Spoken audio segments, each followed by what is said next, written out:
నమస్తే. ప్రస్తుతం మనతో పాటు సీనియర్ జర్నలిస్ట్ భరద్వాజ్ గారు ఉన్నారు. ఆయనతో మాట్లాడదాం. నమస్తే సార్. నమస్తే.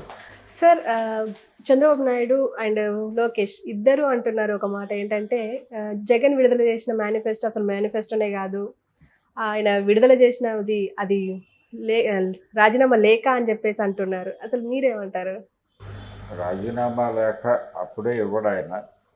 అంటే ఎన్నికల యుద్ధం జరగాల్సి ఉంది. తెలుగుదేశం పార్టీ అంటే కూటమి గెలిచేస్తుంది అనేటువంటి ఒక విస్పరింగ్ క్యాంపెయిన్ అయితే బలంగా చేయగలుగుతోంది. రెండోది ఇది రాజీనామా లేఖలా ఉంది అని ఎస్టాబ్లిష్ చేస్తూ లోకేష్ మాట్లాడిన మాటలు అయితే చాలా హాస్యాస్పదంగా ఉన్నాయి. పర్టికులర్గా ఆయన వృద్ధాప్య పింఛన్ల గురించి ప్రస్తావించాడు దానిలో. అంటే మేము అధికారంలోకి వస్తే 3,000 ఉంది, ఇప్పుడు 3,000ని పెంచుతామని చెప్తున్నాడు. 2,000 ఇచ్చింది మా పార్టీనే, చంద్రబాబు నాయుడు గారు అనే విషయాన్ని ప్రస్తావించాడు. కానీ కాంగ్రెస్ హయాంలోనే 2,000కి పెరిగిన మాట ఆయన మర్చిపోయి ఉంటాడు, తెలిసి ఉండదు ఆయనకి. గతంలో చంద్రబాబు నాయుడు గారు ఉమ్మడి రాష్ట్రానికి ముఖ్యమంత్రిగా ఉన్న రోజుల్లో వృద్ధాప్య పింఛను కేవలం 200 మాత్రమే ఉండేది అనేది కూడా వాళ్ళు ఒక్కసారి గుర్తు చేసుకుంటే బాగుంటుంది. వైఎస్ రాజశేఖర రెడ్డి గారు ఈ విషయాన్ని చాలా ప్రముఖంగా 2009 ఎన్నికల్లో వాడుకున్నాడు. ఆయన చాలా ఎగ్జాగరేట్ చేసి చెప్పేవాడు ఈ విషయాన్ని. 200 ఉన్న పింఛన్ని 2,000కి పెంచానని తను 20,000కో 2 లక్షలకో పెంచిన లెవెల్లో చెప్పేవాడు దాన్ని. వైఎస్ రాజశేఖర రెడ్డి గారు 2009లో జరిగినటువంటి ఎన్నికల ప్రచారంలో వాడుకున్నటువంటి అస్త్రం ఇది. దాన్ని తర్వాత రోజుల్లో జగన్మోహన్ రెడ్డి గారు 3 చేశాడు. ఇప్పుడు ఇంకొక 500 పెంచుతానన్నాడు ఆయన. వీళ్ళు అంటే ఆ రోజున 200 ఇచ్చినటువంటి రోజుల నుంచి తెలుగుదేశం పార్టీ వ్యవహారాన్ని చూస్తే కాంగ్రెస్ పార్టీ పెంచిందే వీళ్ళు కంటిన్యూ చేశారు. జగన్ వచ్చి పెంచాడు. ఇప్పుడు ఇంకొక 500 పెంచుతానంటున్నాడు. వీళ్ళేమో ఇంకొక 1,000 రూపాయల దాకా పెంచుతామని వీళ్ళు అంటున్నారు. అయినప్పటికీ దాన్ని అనవసరంగా ప్రస్తావించాడు లోకేష్ ఆ ఏరియాలోకి వెళ్ళి. అంటే మేనిఫెస్టోని రెడిక్యూల్ చేద్దాము అనే ఉద్దేశంలో ఒక్కసారి గతాన్ని గుర్తు చేసుకుని నెమరు వేసుకుని పాత అనుభవాలను దృష్టిలో పెట్టుకుని విమర్శ చేసుకుంటే బాగుండేది ఆయన. కానీ ఆ ఫీడ్బ్యాక్ లేకుండా ఏదో తనకనిపించింది తాను చెప్పుకుంటూ వెళ్ళాడు. మనం 2,000 ఇచ్చాం కదా, ఈయనేంటి 500 పెంచడం ఏమిటి అంటే 500 పెంచుతాను అనటం కాదు, ఇంకా పెంచి మాట్లాడాలి తను. అంటే ఆల్మోస్ట్ ఓడిపోతున్నాను అనే మూడ్లోకి వెళ్ళిపోయి జగన్మోహన్ రెడ్డి ఈ తరహా ప్రకటనలు చేస్తున్నాడు. ఈ మేనిఫెస్టో ఆ కాంటెక్స్ట్లో వీళ్ళు దాన్ని రాజీనామా లేఖతో పోల్చి ఒక విచిత్రమైన ఆర్గ్యుమెంట్ అయితే చేస్తున్నారు. చంద్రబాబుకు కొంత విషయం తెలుసు. లోకేష్ మాట్లాడాడంటే అర్థం ఉంది. కానీ చంద్రబాబు నాయుడు గారికి టోటల్ ఈ కథ అంతా తెలుసు. తెలిసిన వాడు ఆయన ఎట్లా ఎండార్స్ చేస్తాడు. కొడుకు ఇచ్చినటువంటి స్టేట్మెంట్ని కేవలం పుత్రవాత్సల్యం వలన కదా లాస్ట్ ఎన్నికల్లో దెబ్బతింది. ఆ మాట చాలామంది టీడీపీ నుంచి బయటకు వచ్చిన వాళ్ళు, టీడీపీలో ఉన్నవాళ్ళు మీడియా ముందు ఓపెన్గా మాట్లాడారు కదా, ఇంక్లూడింగ్ వాళ్ళ పార్టీ నాయకుడు అచ్చెన్నాయుడు కూడా ఒక సందర్భంలో మీడియా ముందు అన్కాన్షియస్గా మాట అనేసాడు. పుత్రవాత్సల్యమే గత ఎన్నికల్లో పార్టీని ముంచింది అని.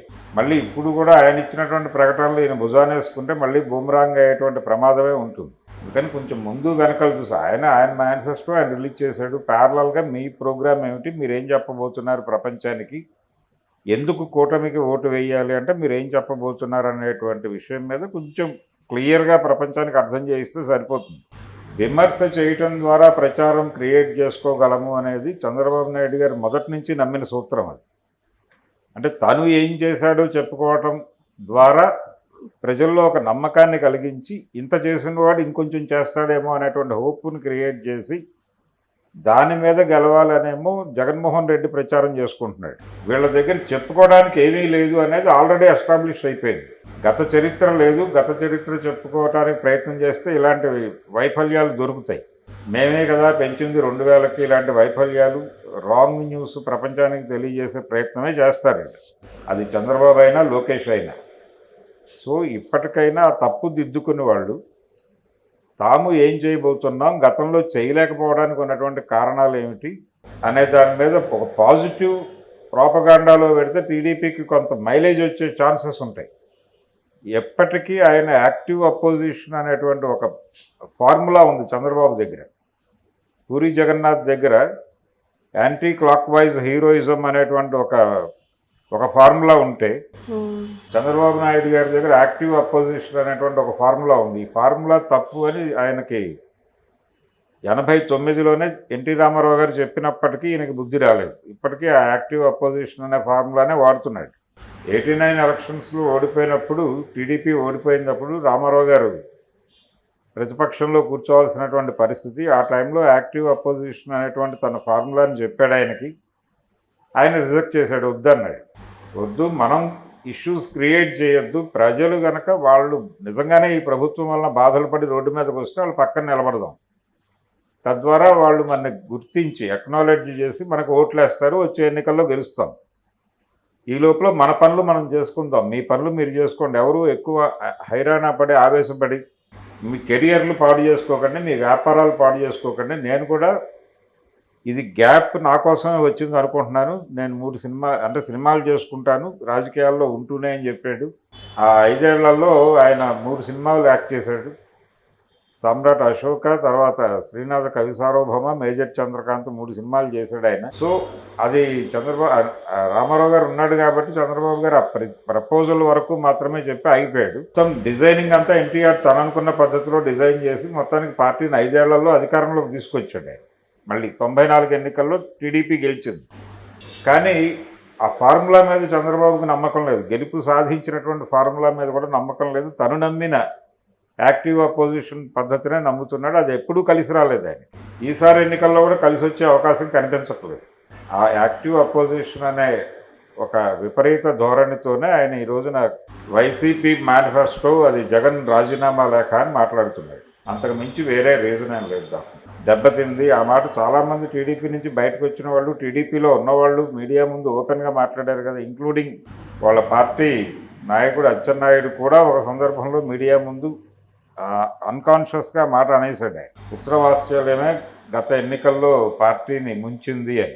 మళ్ళీ ఇప్పుడు కూడా ఆయన ఇచ్చినటువంటి ప్రకటనలు ఈయన భుజానేసుకుంటే మళ్ళీ బూమరాంగ్ అయ్యేటువంటి ప్రమాదమే ఉంటుంది. అందుకని కొంచెం ముందు వెనకలు చూసి ఆయన మేనిఫెస్టో ఆయన రిలీజ్ చేశాడు. ప్యారలల్గా మీ ప్రోగ్రామ్ ఏమిటి, మీరేం చెప్పబోతున్నారు ప్రపంచానికి, ఎందుకు కూటమికి ఓటు వేయాలి అంటే మీరు ఏం చెప్పబోతున్నారు అనేటువంటి విషయం మీద కొంచెం క్లియర్గా ప్రపంచానికి అర్థం చేయిస్తే సరిపోతుంది. విమర్శ చేయటం ద్వారా ప్రచారం క్రియేట్ చేసుకోగలము అనేది చంద్రబాబు నాయుడు గారు మొదటి నుంచి నమ్మిన సూత్రం. అది అంటే తను ఏం చేశాడో చెప్పుకోవటం ద్వారా ప్రజల్లో ఒక నమ్మకాన్ని కలిగించి ఇంత చేసిన వాడు ఇంకొంచెం చేస్తాడేమో అనేటువంటి హోప్ని క్రియేట్ చేసి దాని మీద గెలవాలనేమో జగన్మోహన్ రెడ్డి ప్రచారం చేసుకుంటున్నాడు. వీళ్ళ దగ్గర చెప్పుకోవడానికి ఏమీ లేదు అనేది ఆల్రెడీ ఎస్టాబ్లిష్ అయిపోయింది. Okay sir, thank you. Thank you.